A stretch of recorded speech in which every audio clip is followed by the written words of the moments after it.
ನಮಸ್ಕಾರ. Welcome back to morning star foods.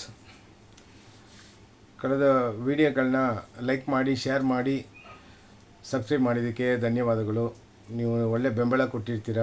ಕೆಲವೊಂದು enquiries ಬಂದಿತ್ತು ನನಗೆ, ಅದು ಬಿಸ್ನೆಸ್ ನಡೆಸೋ ಬಗ್ಗೆ ನಾನು ಮಾತಾಡಿದ್ದೆ. ಸೊ ಅದರೆಲ್ಲ ಕೇಳಿ ನನಗೆ ಒಳ್ಳೆ ರೆಸ್ಪಾಂಡ್ಗಳಿತ್ತು.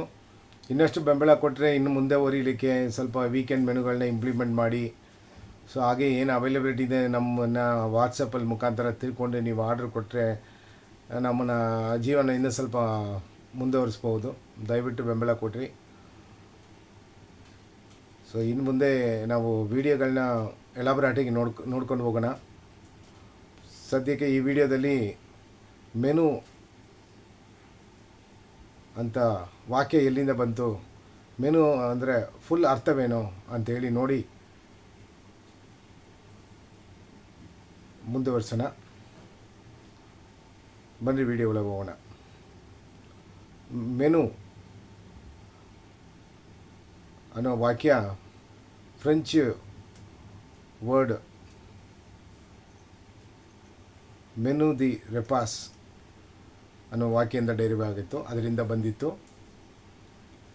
ಅಂದರೆ ವಾಟ್ ಇಸ್ ದ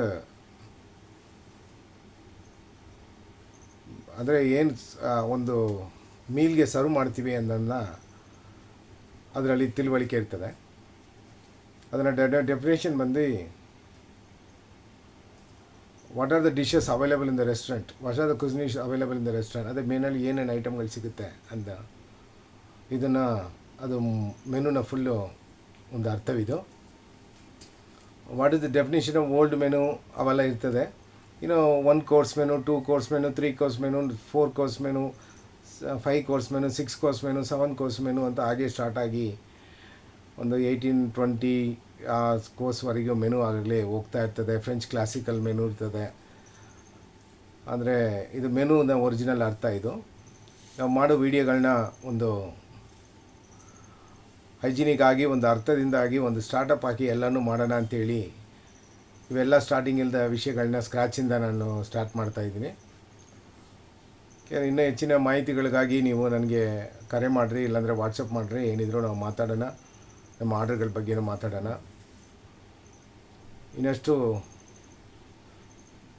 ವಿಡಿಯೋಗಳು ಇನ್ನು ಮುಂದೆ ನನಗೆ ಕಂಟಿನ್ಯೂ ಆಗಿ ಬರ್ತಾ ಇರ್ತದೆ. ಅದರಲ್ಲಿ ನಾವು ಮನೇಲಿ ಏನು ಮಾಡಬೇಕಂತ ಸೈಂಟಿಫಿಕ್ ರೀಸನ್ನ ಕೆಲವನ್ನ ಹೇಳಿ ಹೋಗ್ತಾ ಇರ್ತೀವಿ. ಅದೇ ಥರ ಈ ವಿಡಿಯೋದಲ್ಲಿ ಕ್ರಾಸ್ ಕಂಟಾಮಿನೇಷನನ್ನು ಏನಂತ ನೋಡೋಣ. ಅಂದರೆ ಬ್ಯಾಕ್ಟೀರಿಯಾಸ್ ಹೆಂಗೆ ಅಡ್ಡ ಹೋಗುತ್ತೆ ಅಂಥೇಳಿ,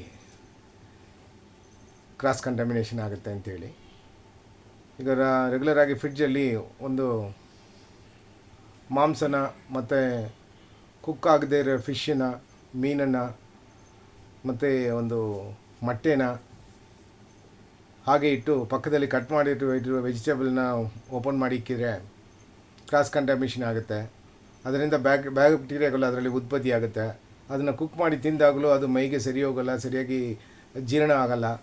ಆಮೇಲೆ ಆದ್ರೂ ಸ್ವಲ್ಪ ಡಯರಿಯಾ, ಹೊಟ್ಟೆ ನೋವು ಅಂತ ಕೆಲವೊಂದು ವಿಷಯಗಳು ನಡೀತದೆ. ಸೊ ಇದರಿಂದ ಈ ಕ್ರಾಸ್ ಕಂಟಾಮಿನೇಷನ್ನ ಅವಾಯ್ಡ್ ಮಾಡೋಕ್ಕೆ ಫಸ್ಟ್ ನಾವು ನಮ್ಮ ಕೈಗಳನ್ನ ಸೋಪಿಂದ ಹಾಕಿ ತೊಳೆದು ಕ್ಲೀನಾಗಿ ಇಟ್ಕೋಬೇಕು. ಆ ನಾನ್ ವೆಜ್ಗಳನ್ನ ತೊಳೆದು ಮುಚ್ಚಿ ಇಲ್ಲಾಂದರೆ ಕವರ್ ಮಾಡಿ ಇಕ್ಕಬೇಕು.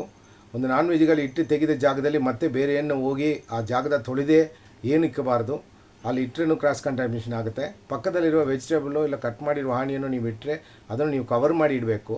ಕವರ್ ಮಾಡಿ ಪ್ರತಿಯೊಂದಿಗೂ ಭಾಳ ಕ್ಲೀನಾಗಿ ಅಲ್ಲಿ ತೊಳೆದು ಮಾತ್ರ ಇಡಬೇಕು. ನೀವು ಒಂದು ನಾನ್ ವೆಜ್ ಇಟ್ಟ ಜಾಗದಲ್ಲಿ ಕಟ್ ಮಾಡಿರೋ ವೆಜಿಟೇಬಲ್ ಹಾನಿಯನ್ನು ಅದನ್ನು ಇಟ್ಟರೆ ಅದನ್ನು ಕ್ರಾಸ್ ಕಂಟಾಮಿನೇಷನ್. ಅದು ನಿಮಗೆ ಡಯರಿಯಾ ಅಂತಲೇ ಏನೋ ಬರ್ಬೋದು, ಹೊಟ್ಟೆ ನೋವು ಬರ್ಬೋದು, ಅಜೀರ್ಣ ಆಗ್ಬೋದು, ಆ ಥರ ವಿಷಯಗಳಾಗುತ್ತೆ. ಇದು ಮನೆಯಲ್ಲಿ ನೀವು ಸ್ವಲ್ಪ ನೋಡಿ. ಇದು ಪ್ರತಿಯೊಂದು ಮನೆ ನಡೆಯೋ ವಿಷಯ.